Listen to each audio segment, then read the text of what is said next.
Hello friends, welcome to our channel.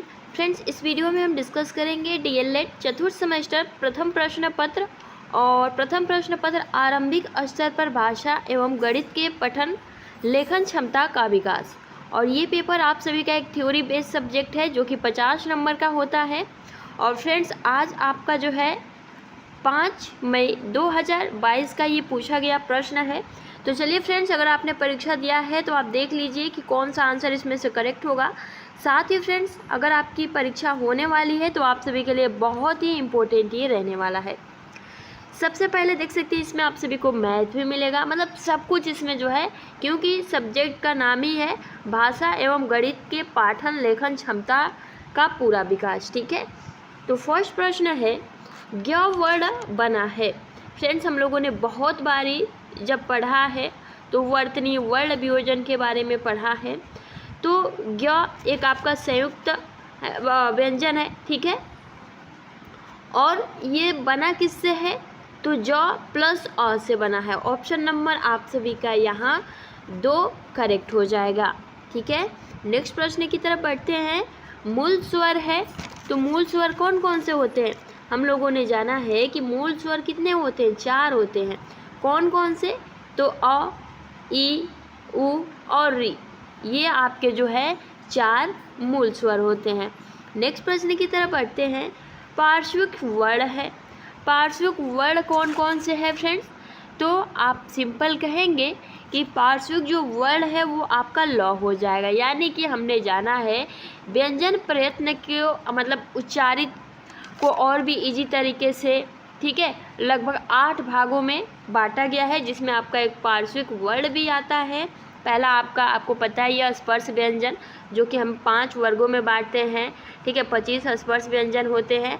तो friends, व्यंजन को उच्चारित हेतु जो है लगभग 8 भागों में बांटा गया है, जिसमें आपका पार्श्विक भी आता है लगभग 5वें-6वें नंबर पर, उसमें अंतंश भी आता है, संयुक्त भी आता है। ठीक है, तो इसका राइट आंसर ऑप्शन, बाकी य और अलावा क्या है आपका अंतंश व्यंजन है। ठीक है, तो ऑप्शन नंबर आपका यहाँ 3 करेक्ट हो जाएगा। नेक्स्ट प्रश्न है, पठन भाषा शिक्षण का रूप क्या है? फ्रेंड्स, पठन भाषा शिक्षण का रूप क्या होता है? पठन भाषा यहाँ पूछा, देखिए भाषा शिक्षण का जो है तृतीय कौशल कौन सा है? तो पठन है। और इससे क्या होता है? तो जो भी मतलब हमारा समाज होता है, जो भी लोग होते हैं वो आपस में बातचीत करते हैं, अपने विचारों का आदान प्रदान करते हैं, है ना, अपनी मातृ जो हमारा मदर टंग है उसका यूज करते हैं, एक दूसरे को समझते हैं। तो फ्रेंड्स, पठन भाषा शिक्षण का रूप क्या होता है? तो व्यवहारिक होता है। ऑप्शन नंबर आई थिंक इसका 2 करेक्ट हो जाएगा। नेक्स्ट है प्रश्न नंबर 5, त्रिपथगा समानार्थी या फिर परिवाची पूछा गया है। तो त्रिपथगा पूछा गया है, तो सिंपल फ्रेंड्स आप इस पर गंगा लगाइएगा, कोई भी इसमें डाउट वाली बात नहीं है। नेक्स्ट है प्रश्न नंबर 6, गर्त्य का विलोम शब्द क्या होगा? यहाँ मर्त्य, सॉरी, ठीक है, मर्त्य का विलोम शब्द क्या होगा? तो फ्रेंड्स मृत्यु, जागृत, मरण, तो इसमें क्या हो जाएगा? मर्त्य, ये तो आप देख रहे होंगे मरण हो गया, जागृत हो गया, लेकिन ये जागृत हो, देखिए अगर आपने यहाँ जागृत लगाया है तो फ्रेंड्स आपका गलत हो जाएगा, क्योंकि इसके ही अकॉर्डिंग लगना चाहिए। तो मर्त्य की क्या हो जाएगा? अमर्त्य हो जाएगा। ऑप्शन नंबर यहाँ पर 2 जो है करेक्ट हो जाएगा। नेक्स्ट आपसे बहुविकल्पीय पूछा गया था, योजक चिन्ह है। फ्रेंड्स, विराम चिन्हों से रिलेटेड प्रश्न आप सभी को पूछे जाते हैं। तो योजक चिन्ह फ्रेंड्स आपका यही है ना, जैसे माता पिता, भाई बहन, सब में इसका यूज होता है। फ्रेंड्स, हम आशीर्वाद के रूप में ये प्रयोग करते हैं, दीर्घायु हो। ठीक है, तो ये क्या है? तो हम अपने इच्छा अनुसार जो है ये कहते हैं। तो इसका राइट आंसर क्या हो जाएगा? ऑप्शन नंबर 3 हो जाएगा। नेक्स्ट है वत्सर्य ध्वनियाँ क्या है? तो फ्रेंड्स, अगर आप पढ़े होंगे ध्वनियों के बारे में तो इसका राइट आंसर क्या कहेंगे? तो आप कहेंगे, मतलब देखिए जो उच्चारित होती है जिह्वा से, और जो ऊपर हमारा कंठक होता है ना, वत्सर्य कंठक होता है, उसमें जाकर टच होता है, छूता है, तो उसे हम क्या कहते हैं? वत्सर्य ध्वनियाँ कहते हैं। जैसे न हो गया, न बोल के देखिए, न, ल, श, ज, ठीक है, ये जो आपके 4 वर्ण हैं, ये चारों जो है, यहाँ एक ज भी होता है, वत्सर्य ध्वनियाँ होती है। य व नहीं होगा, अगर आपने ये लगाया है तो गलत हो जाएगा। ठीक है, जो आपके जीभ से उच्चारित होता है और ऊपर यहाँ जो है जाकर लगता है न, ल, श, ज। आप बोल कर देख लीजिए, ठीक है। तो यहाँ ऑप्शन नंबर 2 आपका राइट हो जाएगा। अयोगवाह के कितने भेद होते हैं फ्रेंड्स? तो आप सिंपल कहेंगे अयोगवाह आपका अनुस्वार यानी कि जो एक बिंदु लगता है, ठीक है। अनुनासिक जो आपका चंद्रमा बिंदु ये वाला होता है, और विसर्ग जो आपका ये वाला लगता है, यानी कि इसका राइट आंसर क्या हो जाएगा? उपयुक्त सभी हो जाएगा। नेक्स्ट है, आप देख सकते हैं 4389 में दहाई वाला अंक कौन सा है? तो दहाई वाला अंक पूछा गया है यहाँ आपका 4389। तो ये आपका इकाई हो गया, ये आपका दहाई हो गया। हमसे दहाई पूछा गया है तो सिंपल आप यहाँ 8 पर टिक करते हैं। ऑप्शन नंबर जो है 1 आप सभी का करेक्ट हो जाता। इकाई दहाई सैकड़ा पूछता तो ये वाला हो जाता, तो इकाई दहाई सैकड़ा हज़ार, ठीक है, तो 4 हो जाता। ऑप्शन नंबर आप सभी का 1 यहाँ राइट हो जाएगा। नेक्स्ट पूछा गया है अंतस्थ व्यंजन है या र ल व, तो आप सिंपल कहेंगे ऑप्शन नंबर 4 इसका राइट आंसर है। प्राकृतिक संख्या है फ्रेंड्स, हम लोगों ने जाना है 1 से आपकी प्राकृतिक संख्या स्टार्ट होती है, यानी कि 0 आपकी प्राकृतिक संख्या नहीं होता है। तो प्राकृतिक संख्या कौन सा है? तो 1 2 3 उपयुक्त सभी हो जाएगा। नेक्स्ट है 14 से 10 तक के अंकों में सबसे छोटा अंक कौन सा है? अब देखिए फ्रेंड्स, यहाँ आप सभी को ऑप्शन दे रखा है, यहाँ दे रखा है 14, ठीक है, और उसके बाद से इसके ही अंदर, ठीक है, यानी कि आप देख सकते हैं 14 और उसके बाद से आपका आएगा 13, ठीक है, उसके बाद से आपका आएगा 12 और उसके बाद से आपका 11 आएगा और उसके बाद से 10 आएगा। इसमें पूछा गया है कि 10 अंकों में सबसे छोटी संख्या कौन सी है, सबसे छोटी अंक कौन सी है? तो फ्रेंड्स अगर दहाई इकाई की बात करें तो हम लोग यहाँ 0 मान सकते हैं, ठीक है। आप बताइएगा कि आपको क्या लग रहा है। तो ऑप्शन नंबर अभी हम लोग यहाँ 1 को टिक कर रहे हैं। नेक्स्ट है परस्पर मेल के आधार पर व्यंजन होता है। तो फ्रेंड्स क्या होता है? संयुक्त व्यंजन होता है या फिर द्व्युक्त व्यंजन होता है? आई थिंक दोनों होता है। आप सभी कमेंट्स बॉक्स में कमेंट्स करके बताइएगा। नेक्स्ट है भाषा के प्रमुख अंग कौन कौन से हैं? तो फ्रेंड्स हम लोगों ने जाना है कि भाषा के जो प्रमुख अंग होते हैं वो प्रमुख 4 होते हैं। जैसे आपका ध्वनि हो गया, ठीक है, ध्वनि हो गया, रूप यानी कि शब्द हो गया, वाक्य हो गया, ठीक है, अर्थ हो गया। ये सब क्या है? ये सब भाषा के प्रमुख अंग हैं, ठीक है, जिसका सूक्ष्म अध्ययन करके जो भी तत्सम संबंधी रूप होते हैं, ठीक है, उसको उच्चारित करने के लिए एक टेक्नोलॉजी के रूप में, मनोवैज्ञानिक के रूप में इसका अध्ययन किया जाता है। नेक्स्ट है प्रश्न नंबर 17, पठन के 2 उद्देश्य बताइए। फ्रेंड्स देख सकते हैं, आप सिंपल कह सकते हैं पठन के क्या उद्देश्य हो सकते हैं। सबसे पहले तो लेखन में कौशल यानी कि स्किल्स का विकास होता है, ठीक है, पढ़ने की क्षमता इंक्रीज होती है, समसामयिक विधियों का यहाँ विकास होता है, सामाजिक मतलब जो भी हैं उसका विकास होता है। तो बस 2 उद्देश्य लिखना था, आप सिंपल लिख सकते हैं। पठन के तो यही उद्देश्य होते हैं। हलंत किसे कहते हैं? फ्रेंड्स आप देखते होंगे, आप कुछ भी लिखते होंगे तो हलंत कहीं ना कहीं आप सभी को मिल जाता होगा, ये वाला, ठीक है, ये वाला। तो यहाँ पूछा गया है हलंत किसको कहते हैं? तो इसे फ्रेंड्स जो हमारा बाह्य लिपि है, ठीक है, ये उससे ये व्युत्पन्न हुआ है। हालांकि अगर बात करें तो देवनागरी लिपि में इसको मतलब हलंत के नाम से जाना जाता है, नामकरण किया गया है। और सिंपल ये पूछा गया है किसे कहते हैं? तो जिस व्यंजन के बाद ये चिन्ह यानी कि हलंत लगा दिया जाए, उसके व्यंजन में जो मतलब मतलब जो छिपा हुआ अ होता है वो समाप्त हो जाता है, ठीक है।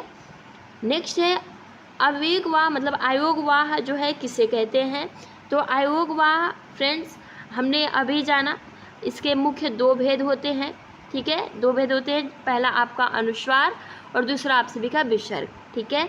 और बस आप सभी को ऐसे ही लिखना था, इसमें कुछ ज़्यादा आप सभी को लिखना था नहीं, है ना। तो आप सिंपल कह सकते हैं, इसको ऐसे भी परिभाषित कर सकते हैं कि हिंदी वर्णमाला में ऐसे वर्ण जिनकी गणना न तो स्वर में होती है और न ही व्यंजन में होती है, उन्हें हम क्या कहते हैं? अव्ययवाह कहते हैं। जैसे अ हो गया, अंग हो गया, ठीक है, ये भी आपका अनुनासिक वाला आ जाता है। तो ये सब क्या है? ये सब आपके अयोगवाह हैं। समास किसे कहते हैं? फ्रेंड्स, हम लोगों ने बार बार डिस्कस किया है कि समास 6 प्रकार के होते हैं और यह समास इसलिए लाया गया ताकि जो आपके वाक्य है वो छोटा से छोटा किया जा सके, संक्षिप्तीकरण किया जा सके। ठीक है, जैसे कि लंबोदर, जिसका लंबा है उदर, एक लाइन में लिखने की बजाय हम यहाँ एक वर्ड में ही बोल सकते हैं। इसमें ना पहला पद प्रधान है ना दूसरा पद प्रधान है, यहाँ किसी तीसरे को डेडिकेट कर रहा है, तो यहाँ हमारा क्या है? बहुब्रीहि समास है। रसोई घर, रसोई के लिए घर। ठीक है, तो ऐसे हम उदाहरण दे के भी समझा सकते थे। प्रश्न नंबर नेक्स्ट है, ह्रस्व स्वर किसे कहते हैं? फ्रेंड्स, हम लोगों ने बहुत बार ही डिस्कस किया है ह्रस्व स्वर के बारे में, यानी कि उच्चारण जिसके उच्चारण में कम समय लगे, कम टाइम लगे। जैसे आपका अब क्या हो जाएगा? ओ हो जाएगा, ई हो जाएगा, ऊ हो जाएगा, री हो जाएगा। ठीक है, वहीं यहाँ दीर्घ होता तो इसमें दोगुना टाइम लगता है। ठीक है, तो उसे हम क्या कहते हैं? ह्रस्व स्वर कहते हैं। हिंदी की लिपि का क्या नाम है? तो आप सिंपल कहेंगे हिंदी का जो लिपि है वो देवनागरी है। नेक्स्ट है, अनुनासिक ध्वनियाँ कौन कौन सी है? हम लोगों ने बहुत बार ही डिस्कस किया है। जो हमारा अंतस्थ है वो यर लव है, उसमें जो है वो ह है, श है, खटखोर वाला स है, छोटा स है। ठीक है, और यहाँ अनुनासिक पूछा है तो अनुनासिक में हमारा अंग आ जाएगा, इया आ जाएगा, रो आ जाएगा, नो आ जाएगा, मो आ जाएगा। ठीक है, ये सब हमारा अनुनासिक हो जाएगा। उसके बाद से नेक्स्ट प्रश्न नंबर 24 है, गणित के अवयवों के नाम लिखिए। तो गणित के अवयव आई थिंक फ्रेंड्स आप कह सकते हैं जैसे रेखा गणित हो गया, अंक गणित हो गया, त्रिकोणमिति हो गया, सांख्यिकी हो गया, बीजगणित हो गया, कलन हो गया, ज्यामिति हो गया, यही सब आई थिंक इसके अंतर्गत आप सभी को लिखना था। अशुद्ध उच्चारण के कारण क्या हो सकते हैं? तो फ्रेंड्स आप सिंपल लिख सकते हैं अशुद्ध उच्चारण के जो कारण हुए। सबसे पहले तो अगर आप आप जो वर्ड हैं उसकी प्रैक्टिस नहीं करेंगे, पढ़ेंगे नहीं, या फिर अगर आप रुक रुक कर बोलते हैं तो अशुद्ध उच्चारण होगा, या फिर किसी का नकल करके बोलते हैं तो अशुद्ध उच्चारण करना पड़ सकता है। अगर आप किसी चैप्टर को, किसी चीज़ को बहुत शीघ्रता से पढ़ रहे हैं तब आप सभी को अशुद्ध उच्चारण देखने को मिल जाता है ना। तो सिंपल आप ऐसे लिख सकते से अशुद्ध जो भी वातावरण होता है, ठीक है, उसके अकॉर्डिंग भी फ्रेंड्स ये स्थितियाँ पाई जाती हैं। यहाँ नेक्स्ट है प्रश्न नंबर 26, ध्वनि को परिभाषा ध्वनि की परिभाषा आप सभी से बोला है कि लिखिए। तो फ्रेंड्स ध्वनि एक प्रकार का क्या है? कंपन है। ये आपको भी पता है, जो किसी ठोस, द्रव या फिर गैस गैस से होकर क्या होता है? संचारित होता है, उसे ही हम क्या कहते हैं? ध्वनि कहते हैं। और यह संचारित वाला माध्यम जब कंपन होता है तो फ्रेंड्स हमारे कानों तक पहुंचता है, ठीक है, उसे ही हम ध्वनि कहते हैं। संयुक्त व्यंजन किसे कहते हैं? तो फ्रेंड्स व्यंजनों के संयोग से, जैसे कि हम लोगों ने डिस्कस भी किया है कि आपका ये छ हो गया, ठीक है, यानी कि त्र हो गया, किससे बना है? तो क हलंत प्लस स से बना है। आपका ये त्र हो गया तो ये किससे बना है? त प्लस र से बना है। यह आपका ज्ञ हो गया जो कि आपसे पहले प्रश्न में पूछा गया है, ज प्लस इया से बना है, ठीक है। तो ऐसे ही इसको ही हम संयुक्त व्यंजन कहते हैं। श्रुतलेख क्या है? फ्रेंड्स हम लोगों ने श्रुतलेख बहुत बार ही लिखा है, उसका महत्व क्या है? महत्व फ्रेंड्स आप सिंपल कह सकते हैं, हमारी लिखावट भी सही हो सकती है, ठीक है, हमारी वर्तनी करेक्ट हो सकती है, क्योंकि बहुत सारे बच्चे गलत लिखते हैं, तो इसीलिए तो श्रुतलेख यानी कि आपने बहुत इमला लिखा होगा, ठीक है, यानी कि दूसरा कोई व्यक्ति बोल रहा है और आप क्या कर रहे हैं? वो जो बोल रहा है आप उसको अपने कॉपी में लिख रहे हैं, उसको ही हम क्या कहते हैं? श्रुतलेख कहते हैं, ठीक है। नेक्स्ट प्रश्न है प्रश्न नंबर आप सभी का 29, और देख सकते हैं क्या पूछा गया है आप सभी से। आरोही क्रम को उदाहरण सहित जो है आप सभी को समझाना है। फ्रेंड्स अवरोही होता है और आरोही होता है। यहाँ पूछा है हमारा आरोही क्रम यानी कि असेंडिंग ऑर्डर, जिसे हम इंग्लिश में कहते हैं, ठीक है। यानी कि आप यहाँ ये भी कह सकते हैं उदाहरण सहित समझाने को बोल रहे हैं। छोटी भिन्न पहले लिखेंगे, यानी कि छोटा अंक पहले लिखेंगे और बड़ा अंक बाद में। जैसे कि यहाँ दे रखा है 10, 9, 2, 5, 2, 1, ठीक है। तो अब इसको आप कैसे जो है ऑर्डर करेंगे, कैसे रखेंगे आरोही क्रम में, तो बढ़ते हुए क्रम में। कैसे, पहले हम 1 लिखेंगे, 2 लिखेंगे, उदाहरण देना था ना, 2 लिखेंगे, उसके बाद से छोटा कौन सा है तो 5 है, तो 5 लिखेंगे, यहाँ 2 2 बार आएगा तो इसको आप छोड़ दीजिए, ठीक है। और जैसे यहाँ हम 8 कर देते हैं, तो 2 5 उसके बाद से 8 हो जाएगा, उसके बाद से 9 लिख देंगे, उसके बाद से 10 लिख देंगे। ये हमारा क्या हो जाएगा, आरोही क्रम, यानी कि बढ़ते हुए क्रम में जब हम लिखते हैं तो वो हमारा असेंडिंग ऑर्डर हो जाता है। वही अवरोही होता तो हम घटते हुए, यानी पहले 10 लिखते, फिर 9 लिखते, फिर आप यहाँ 8 लिखते, फिर यहाँ घटते क्रम में लास्ट में 1 आ जाता है, ठीक है। नेक्स्ट है आप सभी का 8 8 9 में सभी अंकों का स्थानीय मान। देखिए कभी कभी ये होता है, पूछ देता है ओनली 8 का बताइए, 9 का बताइए, तो स्थानीय मान जैसे कि हमने निकाला भी जाना है पहले से, यानी कि 9 का स्थानीय आपका इकाई हो गया, 9 जो है आपका इकाई 9, और ये आपका क्या 8 जो है आपका दहाई हो गया, और जो आपका 8 और है ये आपका क्या हो जाएगा, सैकड़ा हो जाएगा। तो इकाई का 1, यानी कि 9 में 1 का गुणा करेंगे तो 9 हो जाएगा। फिर दहाई, दहाई का 10, तो 8 इंटू 10 आपका कितना हो जाएगा, तो 8, ये 0 आप लिख देंगे और ये 8 लिख देंगे, गुणा करके देख लीजिए तो 80 हो जाएगा। उसके बाद से यहाँ 8 का सैकड़ा है, इकाई दहाई सैकड़ा, तो 100 से गुणा करेंगे, 100 से गुणा करेंगे तो ये 0 + 8 आपका 800 हो जाएगा, ठीक है। तो ये आप सभी का स्थानीय मान हो गया सभी अंकों का। आई होप कि आपने बहुत ही अच्छे से किया होगा। नेक्स्ट है भाषा शिक्षण में लेखन का उद्देश्य बताइए तथा इसके महत्व। फ्रेंड्स अभी हम लोगों ने बार बार डिस्कस किया है कि उसमें क्या होता है, विकास होता है बच्चों का, वो चाहे लेखन हो, चाहे पठन हो, चाहे व्यवहारिक हो, ठीक है, सभी रूप से। उसके बाद से अर्थ के आधार पर वाक्य कितने प्रकार के होते हैं, तो फ्रेंड्स भाव, विधान, निषेध, प्रश्न, विस्मय, ठीक है, आपका आज्ञा, इच्छा, संदेश, संकेत, ये सब क्या है, अर्थ के आधार पर वाक्य के भेद हैं। यानी कि आप सिंपल लिख सकते थे 8 भेद होते हैं, और आप सभी को क्योंकि ये 2 नंबर का प्रश्न है तो उसके 8 भेद भी यहाँ लिखने थे।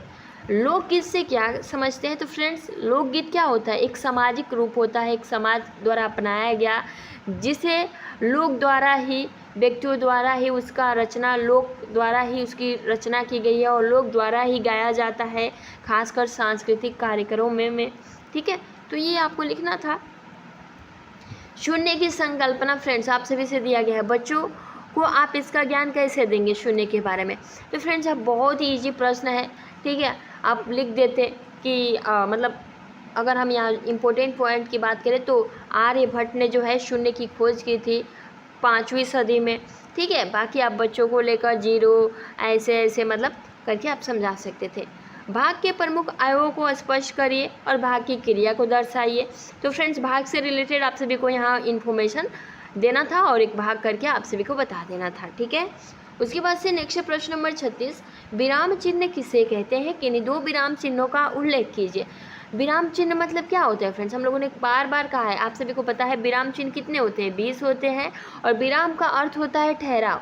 यानी कि अगर किसी भी चीज़ को हम एकदम से लिखते जाए, ना उसमें हलंत लगाए ना पूर्ण विराम लगाए, तो वो उसका करेक्ट अर्थ ही नहीं निकलेगा, सब एक ही में मिक्स हो जाएगा, ठीक है। इसीलिए हम विराम चिन्ह का अपने वर्ड्स में लिखेंगे, अच्छे नंबर मिलेंगे, ठीक है। अब 2 आपसे बोला गया है, तो सबसे पहले तो आप संयोजक वाला जो आप सभी को पहले पूछा गया वही मेंशन कर देते। पूर्ण विराम वाला यानी कि किसी भी वाक्य को पूरा करने के लिए पूर्ण विराम लगाते हैं, ठीक है। विस्मयादि बोधक वाला चिन्ह लगा सकते हैं, आश्चर्यवाचक, ठीक है। बच्चों को गिनती का ज्ञान कैसे कराएंगे फ्रेंड्स, बच्चों को गिनती का ज्ञान हम अपने अकॉर्डिंग भी करा सकते हैं। हो सकता है कि हम उनको लाइन बाय लाइन ऐसे खिंचवा कर और उनसे गिनती करवाएं, या फिर 10 बच्चों को लाइन मतलब एक कतार खड़ी करें और ये कहेंगे 1 नंबर पे है, 2 नंबर पे है, कितने बच्चे हैं, मतलब जितना इजी हो सके बच्चों को यहाँ सिखाना है तो एक इंटरेस्टिंग वे से हम सिखाएंगे, ठीक है। तो आप अपने अकॉर्डिंग यहाँ लिख सकते थे। जोड़ की प्रक्रिया में हासिल का क्या महत्व है फ्रेंड्स, ये आप सभी से प्रश्न पूछा गया है। तो सिंपल आप सभी इसको जोड़ के 1-2 जोड़ लगा देते और इसका महत्व जो है आप सभी बता देते, ठीक है। स्थानीय मान किसे कहते हैं, अभी आप सभी को बताया गया है। कहानी में शिक्षण का लाभ बताइए फ्रेंड्स, कहानी में शिक्षण का लाभ क्या होता है। सिंपल कह सकते हैं कि जो भी बच्चे हैं, ठीक है, कहानी के द्वारा, क्योंकि कहानी में वो इंटरेस्ट लेते हैं तो बहुत ही अच्छा सीखेंगे। आप कहानी के माध्यम से उन्हें अच्छी जो भी अच्छा है, जो भी बुरा है, क्या करना चाहिए, क्या नहीं करना चाहिए, आपको जो है बच्चों को सिखाना चाहिए, बताना चाहिए। और बच्चे जो है इसमें इंटरेस्ट भी लेते हैं और ध्यान भी देते हैं और इसे सीखते भी हैं। तो यही लाभ पूछा गया है, पॉइंट टू पॉइंट करके लिख देना था। तो ये 40 क्वेश्चन आपसे भी से पूछे गए थे आज के पेपर में। ठीक है, आई होप कि फ्रेंड्स आप सभी को ये सेशन बहुत अच्छा लगा होगा। अच्छा लगा हो तो शेयर ज़रूर करिएगा। और फ्रेंड्स उम्मीद करते हैं कि आप वीडियो को लाइक करके जाएंगे और जो भी आपके दोस्त फ्रेंड्स हैं जिस भी ग्रुप में हैं शेयर कर दीजिए। अभी के लिए फ्रेंड्स इतना ही। चैनल पे नए हैं तो सब्सक्राइब ज़रूर करिए, आपके लिए ही बेनिफिट्स होगा। Thanks for watching, take care, have a nice day.